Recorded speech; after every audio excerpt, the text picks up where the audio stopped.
Hi, everybody. I'm so excited to be back tonight. We are finishing our third week together. We have another 3 weeks to go, so this is really halfway there. um, you can press star one at any time to ask a question. We are we started off talking about how the greatest influencer in our own lives is our own selves. And then we talked about how our minds and our perspectives, our attitudes, beliefs, the rules we live by have such a huge impact on how we experience and engage in our lives, which then perpetuates whatever we experience, whether it's positive or happy or the opposite. We spoke a lot about the last two times that we met. We spoke a lot about Hashem's exclusive power, the exclusivity of Hashem's power, and how when we attribute power to Hashem, we can let go of shame, blame, and guilt. And then we talked about how Hashem is our personal empowerment. Hashem is not just a power in the heavens, distant, but Elokeinu, our personal power, the one who empowers us directly and specifically, and through everything that we do. We are powered by Hashem himself. And that experiencing that, we talked about how experiencing is so validating, encouraging, empowering in a minute-to-minute way. So tonight we're going to talk about how to make that a little bit real, how to make that a little bit more real. I look forward to this being interactive, because otherwise you could just hear this on a recording. The point of being together in a class, in a group setting, in a workshop, is that you can actually ask your questions, and like this, it could be more personal for you and more personal for, a better learning experience for everybody who's involved, who's listening. So first we're going to speak about what happens when we're not feeling empowered by Hashem. Where does that? Let's say what happens. Let's say I don't know about all of this, or let's say it doesn't mean anything to me. What happens? And to me, the best visual that I have for this, I wrote about this in the book, is a friend told me that she went to fill up her car with gas, and she drove up somewhere on Coney Island Avenue, and there was a gas station. It was not marked, like it was in the middle of changing owners. So it wasn't like a brand name. It was just a gas station. She went there, she filled up her car, she got back into her seat, and she drove to Queens where she needed to go. And she parked her car, she went out, she did her errands, whatever, and she comes back to the car an hour later, puts the key in the ignition, puts the key into the car and turns it, and silence. The car is not starting. She tried a couple of times. It doesn't start. She called people to help her. Nobody could get the car to start. It ended up needing to be towed, and it was totally dead. The engine was gone. What happened was that she had filled up her car. Instead of filling it up with regular gas, she had filled up her car with diesel. Diesel is a kind of gas that you fill it up. That's meant for trucks. It's not meant for cars. Now, while the diesel was filling up her gas tank, there was no way that she would have known that something was going into her car that was not healthy for her. There was no indicator. There's no sparks flying. There was no bad smell. There was no warning signs externally that would tell her something not good. This is not good for your car. It just, it appeared to be working. And as she rode in her car, it actually, the diesel worked. It carried her. It fueled her ride all the way from Coney Island Avenue in Brooklyn all the way deep into Queens. But because it was diesel and not the gas that's meant for a car, somewhere along the way, while it was carrying her, it killed her engine. So I love this visual because as Yidden, each of us needs a specific form of energy. We need kayach and chayas to fuel our essential self. We have a deep need inside of ourselves that needs to be energized. And that energy for a Yid is nothing and nobody but Hashem himself. He is the one who gives us that essential koyach, that essential vitality. So we get it from him. Now, what happens? Now, we get it from Hashem whether or not we know it, whether or not we feel it, whether or not we experience it. We get it from him. But a person, every one of us, we need to know that we are. You need to wake up in the morning and your head needs to tell you, oh, I have energy. I have where to take energy from. I have essential, I'm going to use the words that we used last week, koyach and chayas. I have what it takes to do this day. Now, a lot of people wake up and don't feel that they have the koyach and the chayas that it takes to do the day. I mean, and I know that many times I don't. We feel like we don't have what it takes to do the day. So when we forget that Hashem is the one who gives us our koyach and our chayas, what do? It's like we do what we do with food. You know what happens when you're going out and you're busy in the morning and you don't have time to eat and you run around the whole day and you come home starving hungry. What do? You eat the first thing you see, whether you like it or you don't like it, whether it's healthy. You could be on a diet, but when you come home and there's nothing to eat, you're going to eat the cake, because if you didn't cut up a salad or a fruit before, you're not going to, there's no way. You're hungry, you're just going to eat whatever you see. So when we're not, it's the same thing with our ruchnius, emotional and spiritual energy. If we're not consciously eating Hashem's empowerment of us, what happens is that we feel hungry.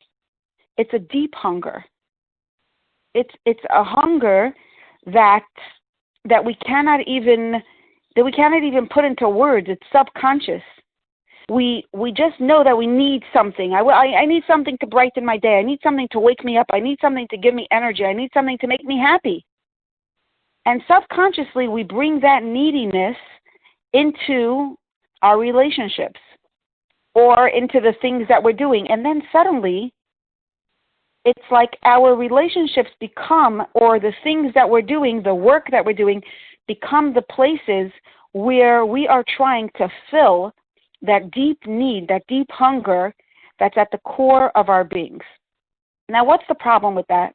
The problem with that is, remember we said last week, or maybe it was the week before, that when you have a lot of drama, when you have a lot of energy, that's because you feel that something is important, right? If something is not important, you don't care. But when something really matters to you, you care a lot about it.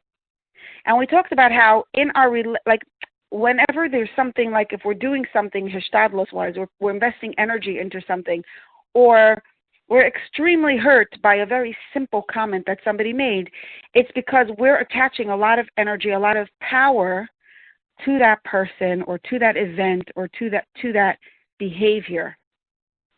And the high intense energy is a sign that we are feeling dependent. We're feeling that this person or this thing or this behavior has a huge amount of power in our lives.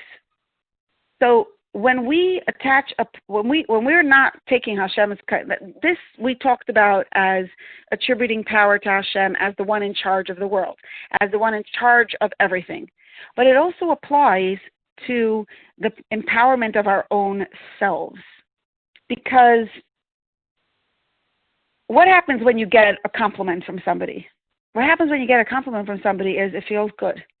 And it should feel good. It's healthy. Everyone likes to get positive, meaningful validation, feedback in our lives. I call that people goodness. People goodness is a wonderful gift.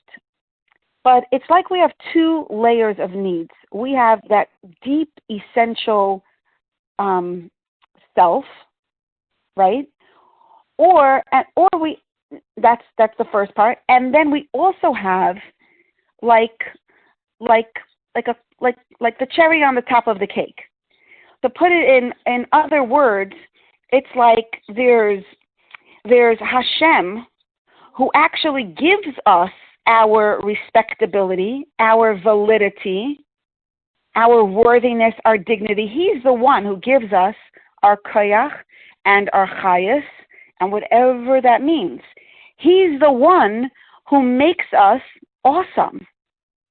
He's the one who fuels everything good about us. He's the one who gives us our courage, our capability, our vitalizing force, and our energy. He's the one who gives it to us. Other people could remind us about it. Other people could make us, could point to it. Other people could help us feel it, but they can't actually give it to us. When we use people goodness to, instead of our essential energy and life force, it looks like it's working well, right? You can get you wake up in the morning and you're feeling yucky, and you call a friend, or a friend, you go online and you just got an email, or you got a text message, or whatever it is, somebody gave you a compliment. Whoa, you made my day, yay, right? All of a sudden, it's a great thing. And in a certain sense, it's a gift. At the same time, if we use that gift without putting Hashem in the picture, without consciously accepting the validation, the approval, the respectability, the dignity that we get from Hashem, then what we take from people becomes like diesel. Why? Because it gets us through the day, it gets us through the week, it gets us through the hour, whatever it is, but somewhere along the way, our relationship is going to break down, or our dignity is going to break down. It doesn't stay peaceful and happy. It doesn't stay healthy, because at the core, there's something missing. At the core, that place where we need Hashem to validate us, we don't have it. So there's a constant, it's like a whisper of fear. The fear that maybe one day, even today, we're not going to have what we need. And then the person doesn't say the compliment the way we needed, or maybe she ignores us for a day because she's very busy, and all of a sudden we feel a certain sense of loss and drama and negative emotional energy, and eventually this could become the source of a lot of brokenness and unhealthiness in our relationships. So until we do the work of letting Hashem be our first and foremost source of validation, like He's the source of my koyach, He's the source of my chayas, He's the one who makes me a good person. If He's not the one who makes me a good person, then I'm going to be counting on other people to make me into a good person. And then when they don't make me into a good person, when they're upset at me, I can't even hear that they're upset at me. I'm going to be so angry at them. I'm going to be so lost that they're not making me into a good person. They're making me into a bad person. So until we do the work of letting Hashem be our first and foremost, most important source of energy, what happens is that the friends in our lives, or our parents, or just regular important people in our life, end up being the ones that we feel so hurt by. So if anybody has any questions, now is a good time. Star 1. It's hard when I don't see you. I can't figure out if this is going right over your head or not. I'm going to give this a minute. I have a question. Hello? Hi, we hear you. Usually when we want to feel validated, we try to think of like good qualities about ourselves or whatever. So what should we think about when we think about how Hashem is empowering us and validating us? Again, I'm sorry. Please explain your question. I didn't 100% get it. When people give us compliments or whatever, it makes us think about how many good qualities we have, which makes us feel good. But when we think about Hashem, who empowering us, I'm not really seeing how we, like, what is so, like, what good stuff are we thinking about ourselves? Do you get what I'm saying? Yes, that's a great question. So what do you think is the answer? What was that? What do you think is the answer? Oh. Really, what do you think? I guess it's just that we are essentially good no matter what we do, or no matter what qualities we have. But I don't know how to integrate that into our lives. Okay, I love your question because you're guiding me something that I didn't make clear. So thank you so much. I really appreciate it. So let's divide this into two things. Okay, there is in halacha they would say it's like the chefza and the gavra, but I'm not going to go there. Let me think of a different example. There is what something is, and then there's details about it, right? There's a tree is a tree because it's a tree. It's alive. It grows, and then you could notice the details about it that you like. You like the color of the fruit. You like the color of the leaves. You like how many branches there are. You like the shade of the tree. But the tree is the tree, and the tree will always be a tree even if it doesn't have the branches. It will still be a tree. Do you hear what I'm saying with that? I think Hello? so. Yeah, okay. So in sense, there's worthiness that we have because we're worthy. Period. End of story. There's capability and dignity and goodness and then what I call awesomeness that we have that is just because we are. This is who I am. It's got nothing to do with the fact that I know how to sing. It's got nothing to do with the fact that I know how to dance or color or speak or anything. It's just because I am, therefore I am awesome. Just like a tree, the fact that it's a tree means there are certain things about a tree that exist by all trees. It's a tree. It grows. Right? It has roots in the ground. It grows straight up. It's a tree. Now, then there are things in which every tree is different. Some have fruit, some have flowers, some have this kind of branches, some have that kind of branches. There's this kind of tree and that kind of tree. But a tree is a tree. Every tree has something about it that is the same.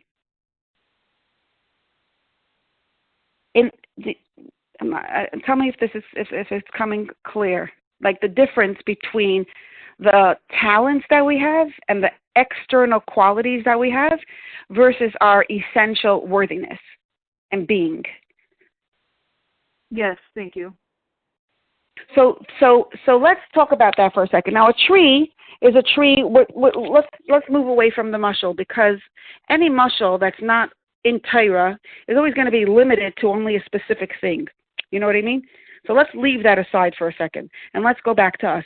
We're worthy and we're respectable for the fact that we have an neshama. Period. End of story. Now, I happen to have other qualities about me. I know how to bake. I know how to sing. I could play guitar. I could play piano. Whatever it is. I can't do any of those things. I'm just kidding. But you know what I mean? Right? Like we each have different skills or different talents and different unique qualities that are special, that are gifts or they're gifts from Hashem, and they're also maybe skills that we developed, that we worked hard on. They're strengths that we cultivated over time. But none of that comes close to our essential, fundamental, core worthiness. The fact that Hashem is the source of who I am, the fact that He is my kayach and my chayis is a whole different a whole different dimension, a deeper dimension of my being.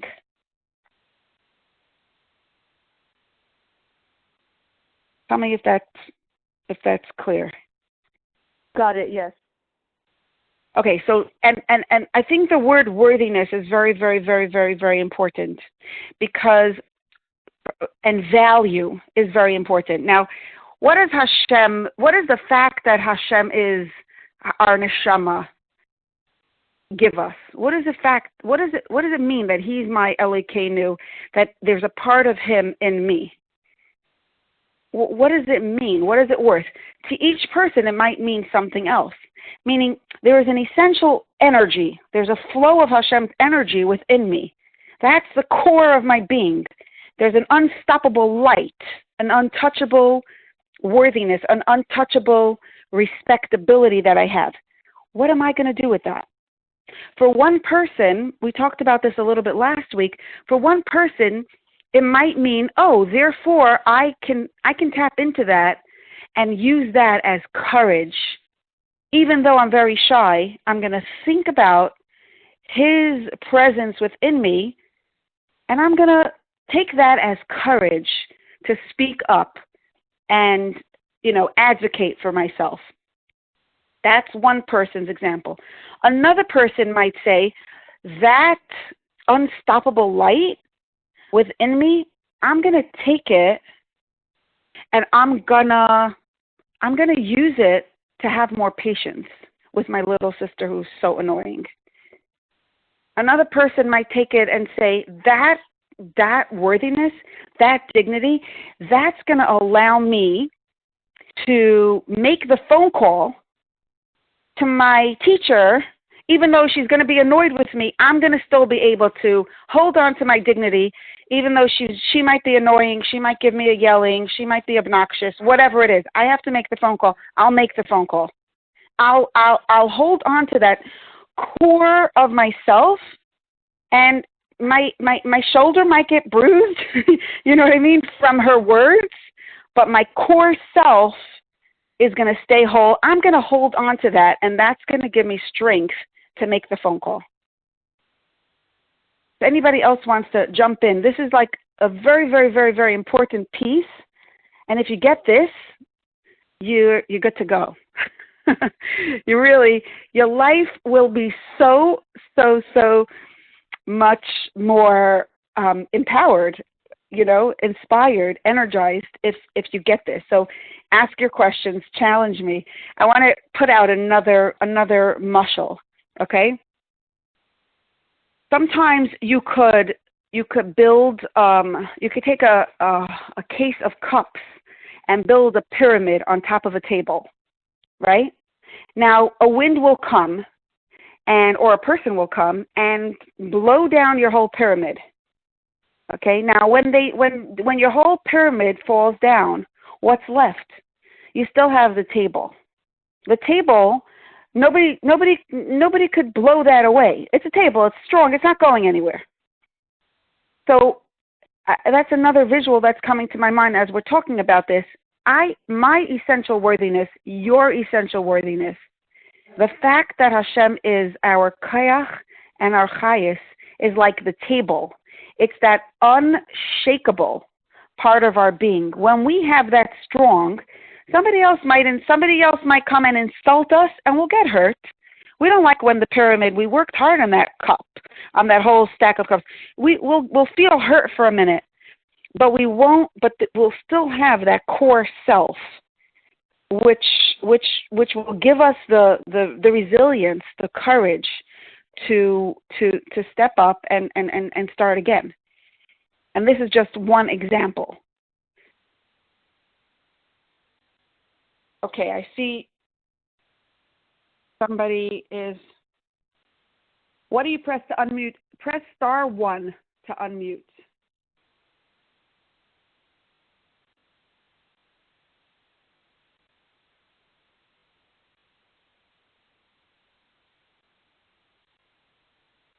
Press *1 to unmute. Can I ask a question? Sure. So I imagine if a person has that kind of resilience, she would pass it on to her children just by her being. But what if she doesn't have it? How does she give this to her children? How does she make her kids feel that like you have to grow up and understand all these fancy words and take a course? Or is it something? It feels like if it's essential, if the person is born with this, how do we like not get it knocked out of us? How do we enhance it in our kids? Or is this another topic? Okay, so this course is really geared for young adults. So I'm going to speak to a teenager who might be, or 20 plus young woman who might be struggling with this. that, and I'll flip the question around that way, not as parents, but as young adults who may be struggling with this, get lost. And how do we acquire it if we didn't get it yet?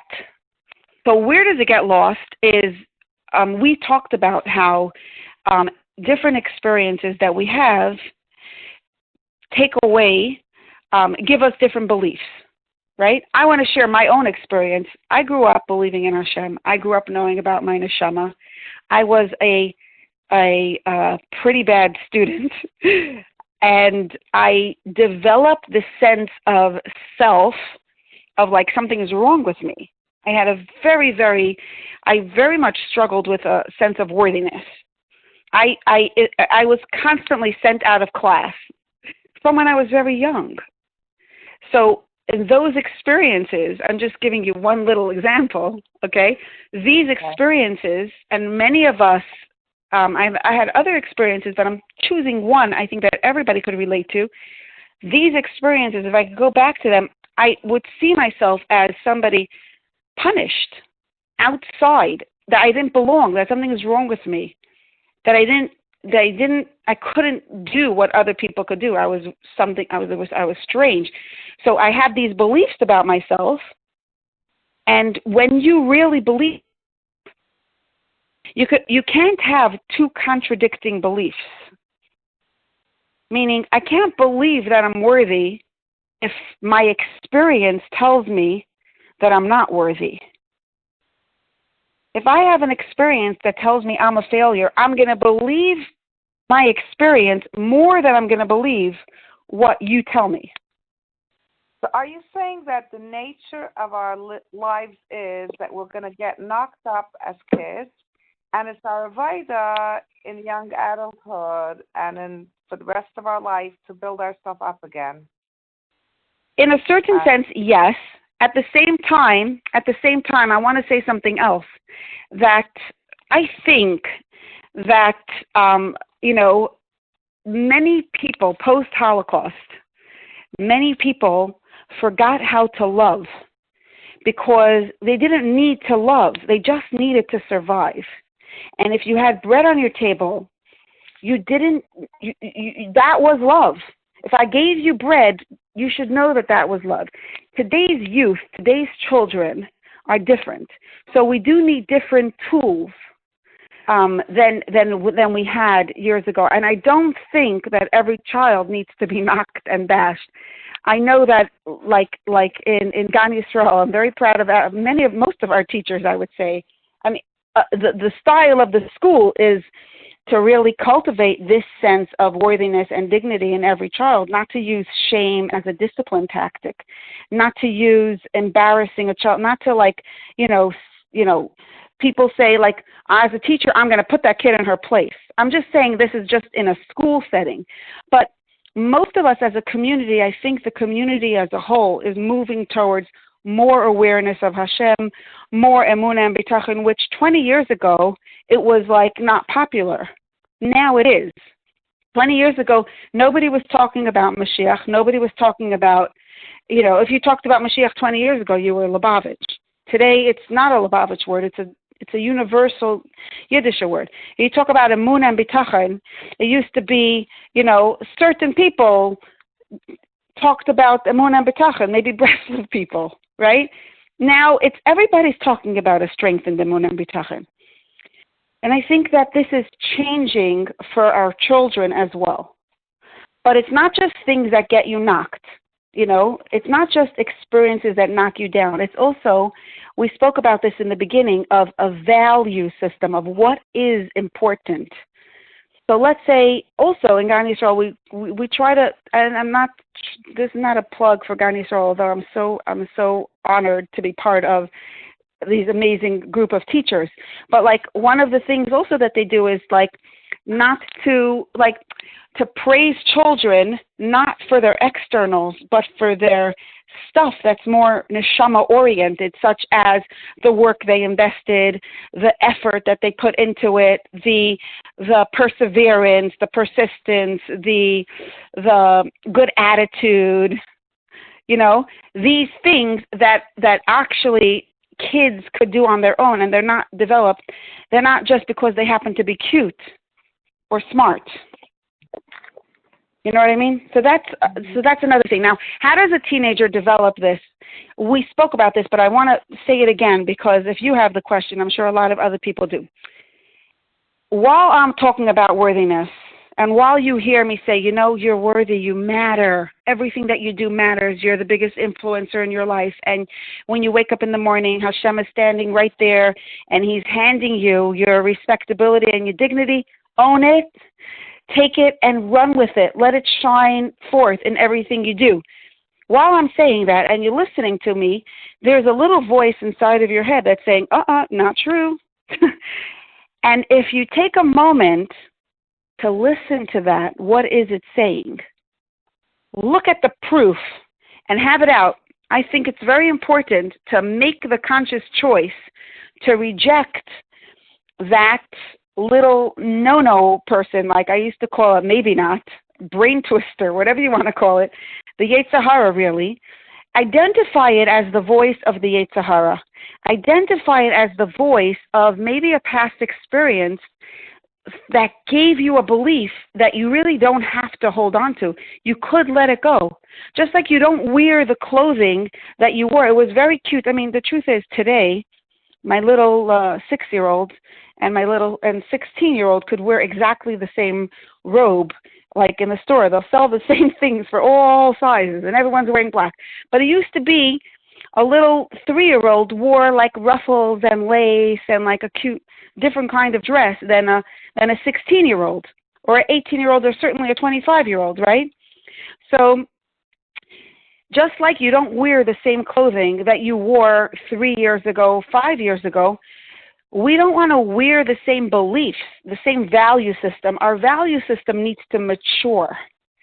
And we are the ones who need to choose to make that more mature. Just like we choose our clothing, we want to choose the clothing of our minds, our value systems, what we hold to be important. So maybe when I was a teenager, it was all about my clothing because that's how I fit in. That's how everybody judged me. Or maybe it was about my marks. Maybe it was by my behavior. Maybe it was by making all my teachers, pleasing everybody, all the adults in my life, and being charming. Everybody had their own value system of what mattered the most. And as we grow, we have to realize that it's really not the most important thing in the world to please every person. And it's really not the most important thing in the world to make this amazing impression on everybody. And it's not the most important thing in the world to be the smartest and the best. The most important thing in the world is to give this moment my very best shot in a way that does justice to Hashem's investment in me. That's the most important thing in the world. It's between me and Hashem, not between me and all the imaginary judges of the world. Does that answer your question a little bit? I don't know if you're still there, but I'm listening to every word. Okay, so does that answer your question a little bit?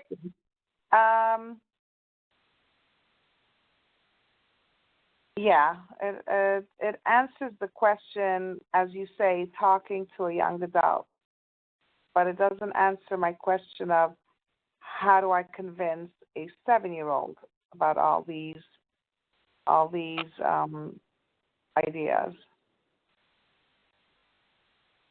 But I don't think so for a 7-year-old, is at the age where you can't convince them. You have to give them the opportunity to experience it. And I think that for a 17-year-old and a 27-year-old, we also, I was going to talk about this later, but I'll bring this in now. There's two things that are happening here. There's something in our minds that we could consciously be aware of that, no, you're not worthy because everybody, that person doesn't like you. So therefore you must be right? To listen and become aware of the reasons and the proofs of why you're not good enough and consciously reject it. That's one thing. And the other thing that's very, very important is acting on the truth that you want to believe. Because every time we act on something, we reinforce our connection with that belief. So if I want to believe that I'm respectable, I'm going to make my bed because that's a respectable thing to do. I might serve myself a salad on an actual plate instead of just eating it while walking around the kitchen nibbling. I might actually buy myself something that I see as respectable. That's expressing my respectability for myself, not for other people, for myself. I'm just saying, everybody will have their own way of demonstrating respectability, but when you do an action, it reinforces your belief. It reinforces your connection with that belief. And that's what we can do for everyone who's listening, who's a teacher, and even if you're a parent of young children, when you allow a child to experience it, it's the same thing as allowing yourself to experience it. Because words, you could talk to yourself in Ginsberg, but if you act differently, you yourself are not going to believe it. So it's about treating children with the dignity and respect that we want them to believe. And it doesn't mean not disciplining. It just means talking to them as people and validating them as people and recognizing, seeing them for the people that they are, not just as things that we, put to bed and, do transactions with them, but really invest, develop a soul connection with them. I think that's what does it. Somebody texted the question, and everyone who, if you want to text the question, text to 917-687-9712. Somebody asked am I saying that we should please people and we should not please people and your focus should only be on Hashem? How do you do that? Are you saying that we shouldn't please people and your focus should only be on Hashem? How do you do that? Okay, this is a great question. Of course, we want to make people happy. The question is not what. The question is why. And it's a very, very, very, very big difference. Somebody shared with me a bunch of years ago. She was involved in a chesed project. And at the end of the chesed project, the people who she helped did not thank her. And she felt very dejected. She felt very sad. It left her feeling bad and down and not good about herself. And she asked herself why. And she realized that what had been driving her is the need to prove to herself that she's a good person.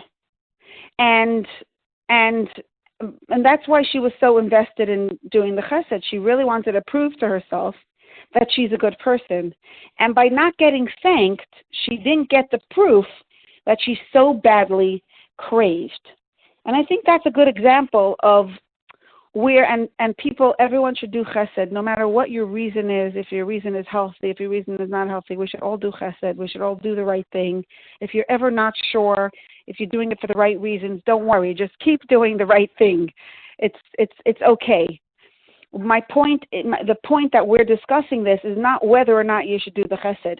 The point is how can you do it in a way that leaves you feeling strengthened and uplifted instead of feeling drained and exhausted and deflated, right? So that person, the reason why she felt exhausted was because she was doing it for a reason. She was doing it because she wanted proof of her goodness. So when she didn't get the proof, she was exhausted. She was drained. She felt taken advantage of. And I want to add to this, I want to say something very extreme. That, in a certain sense, that kind of giving, it's giving because the person got the help that they needed, but it's also a form of taking because you're using that experience to take proof of your goodness. So that's like the diesel effect. That's like you're filling up on something that you're not supposed to be filling up on. Doing chesed, of course it makes you feel good, but don't use it as proof of your goodness. You're already good. Use it to demonstrate your goodness. Use it to remind yourself of your capability. Use it to do the right thing, to make them happy. But whenever you make a goal in your of pleasing people, you're going to get hurt. When those people are not pleased, all of a sudden you're going to be a failure. So just to bring it back to your exact question, so am I saying that you shouldn't please people? No, I'm not saying that you shouldn't please people. We actually say it in benching, right? Right? There's a value to finding chen in people and in Hashem.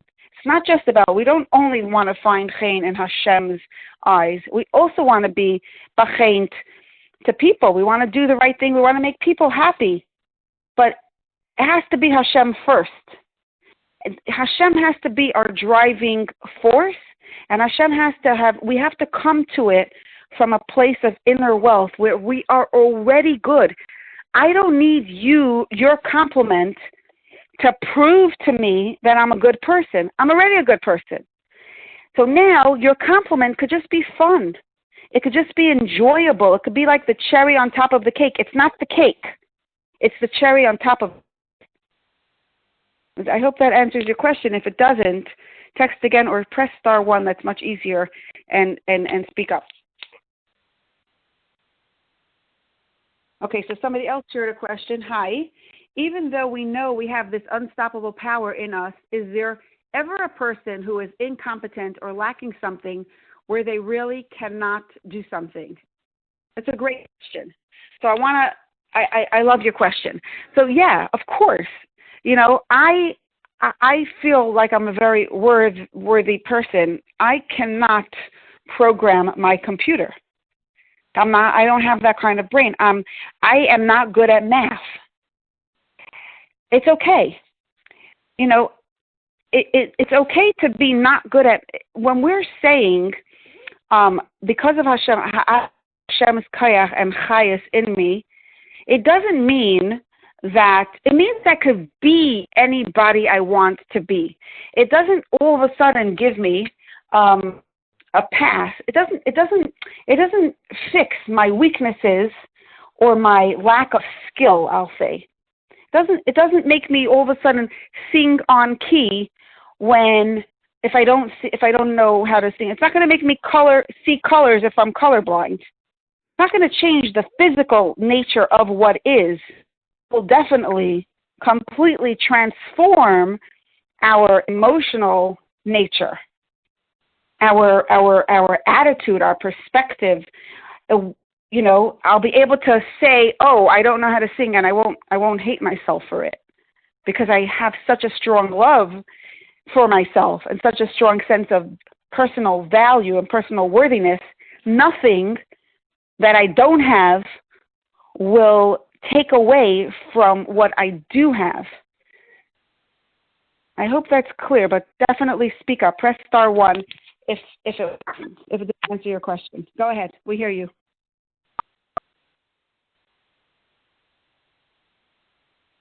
Sounds like somebody pressed *1 and didn't speak. If you pressed *1, then press *2 so that we won't hear your noise. You know what? Okay, I muted everybody, but again, if you want to speak up before we go on, press *1. Okay, actually, what we're going to do on Sunday, Emir Tashem, I want to go through 5 or 6 little strategies that we could do that will really reinforce our connection with our worthiness and our dignity, because I know how important this is. I know how much of a difference it is as you go into the workforce and you get a job, as you go into shidduchim. It's so important to own your worthiness, to know your worthiness, to engage from a place of strength and dignity. So next, on Sunday, Mr. Hashem, we're gonna talk about some, like, I think 6, maybe 7. I'm not sure exactly how many. We'll try to go through a list of just little practical tips of what we could do on a daily basis to reinforce our connection with our sense of worthiness. I want to just share one personal moment of my own awareness. I wrote about this in the book, but I want to share it because I think that you'll really relate to this. So, and I'm gonna actually read it mostly. I'm gonna read it mostly from the book. But 1 minute, there was a question. Okay, sorry, we're not gonna do that question now. I'll try to do it next week. Okay, so when I lived in otherness, meaning before I had this whole sense of like really taking in and living from a place of Hashem's emes. So here's a mashal that I used in the book, which I'm remembering now, and I think it's a very good mashal. There's a cup, and then there's what's in the cup. Okay, the cup is our own dignity and worthiness that we get from Hashem.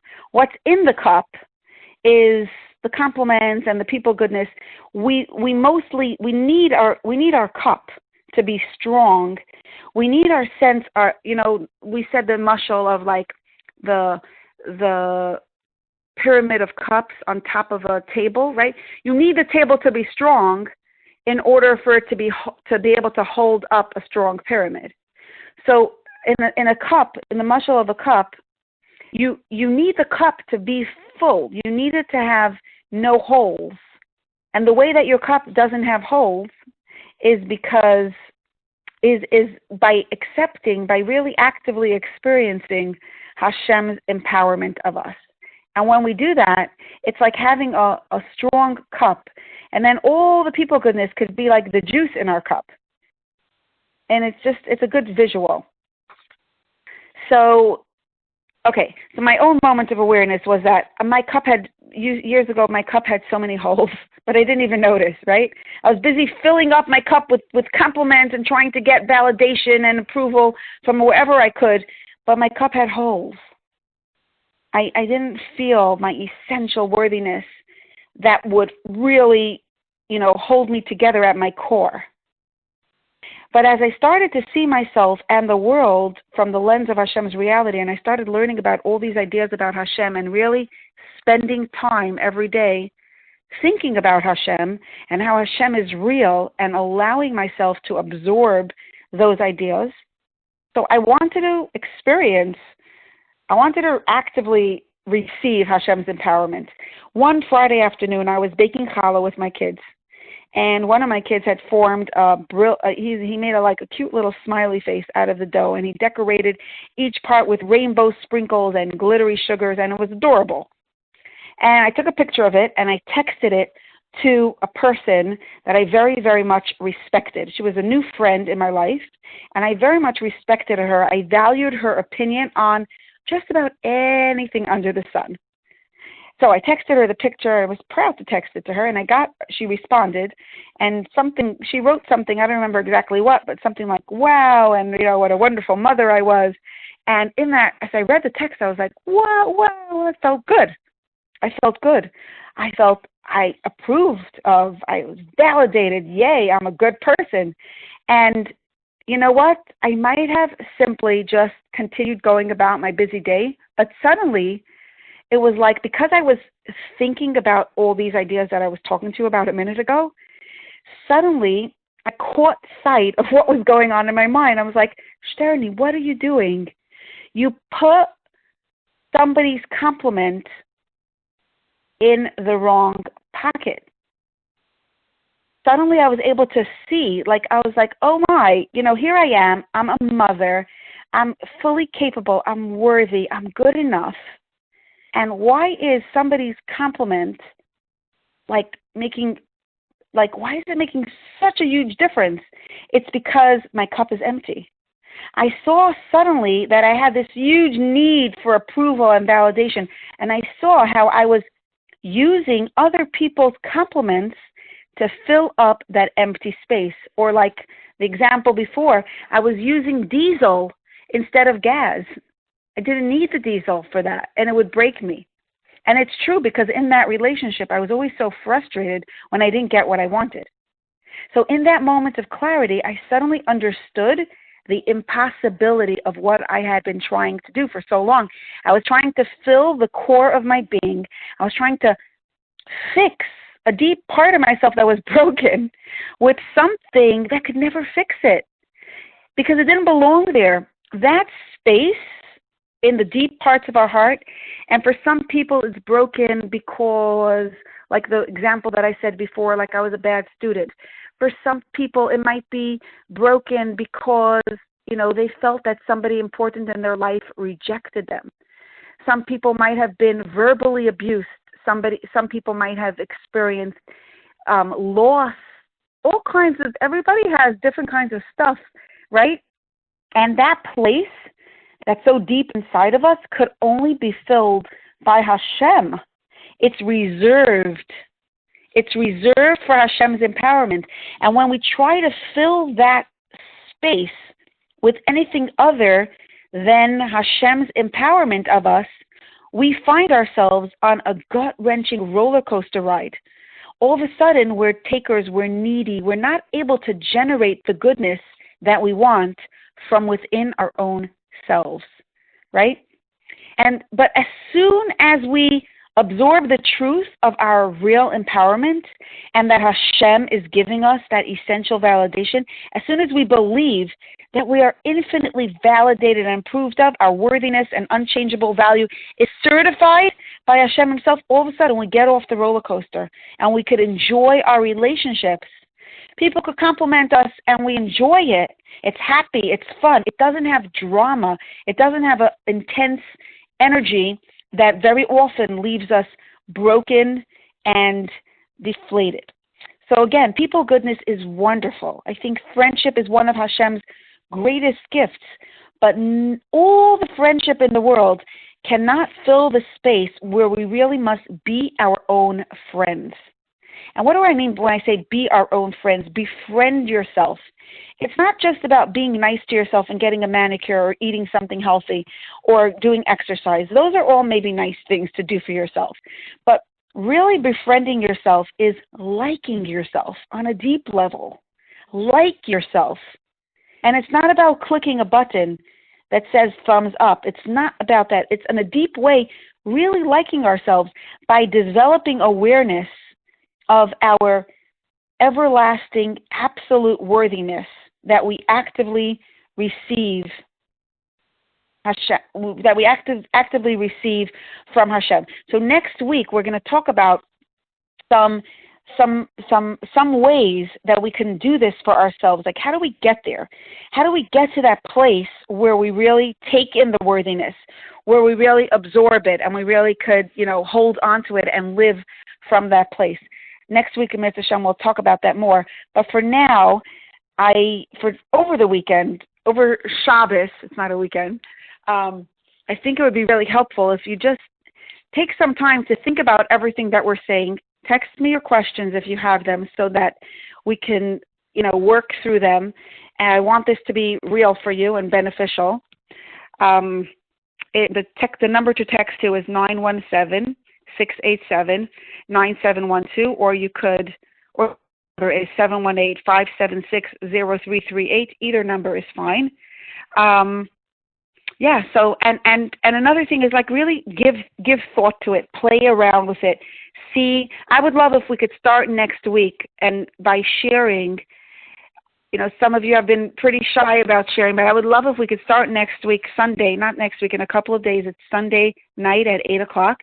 We could start by sharing what aha moment did you have? What insight, what new awareness do you have? What are you taking away from, what are you thinking about? What's actually sitting? What's fitting into, what's fitting into your life? What are you taking from this? So let's meet again on Sunday at 8 o'clock, and I look forward to starting with some your thoughts on where this is going for you, and then we'll go into like more skills of how to make this even more practical. So I want to wish everyone a wonderful, happy Shabbos, and keep shining. Thank you so much. Thank you for joining tonight. Thank you. Thank you. Thank you so much. Thank you. Have a good Shabbos. A good Shabbos. A good Nacht. Thank you. Good night.